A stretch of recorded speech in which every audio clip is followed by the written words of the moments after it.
Hello hi అండి. ఈరోజు అయితే బెల్లం కొబ్బరి లడ్డుతో మీ ముందుకు వచ్చానండి. బెల్లం అయితే చాలా హెల్దీ అండి. ఈ లడ్డు కూడా చాలా హెల్దీగా ఉంటుంది. పిల్లలకి రోజు ఒకటి పెడితే చాలా మంచిదండి.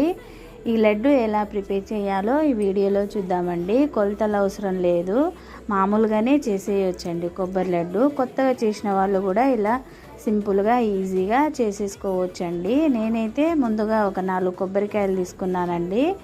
ఒక పావు కేజీ దాకా బెల్లం తీసుకొని, దీనికి పాకం అవసరం లేదండి. పాకం పట్టాలంటే పాకం పట్టినా పర్లేదు.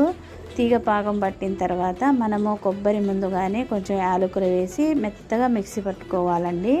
మిక్సీ పట్టుకున్న తర్వాత మనం ముందుగానే బెల్లం వాటర్ ప్రిపేర్ చేసుకున్నాం కదండి, అందులో వేసేసుకొని మనము చాలా దగ్గరికి వచ్చేంత వరకు మగ్గనివ్వాలండి. అలా మగ్గితేనే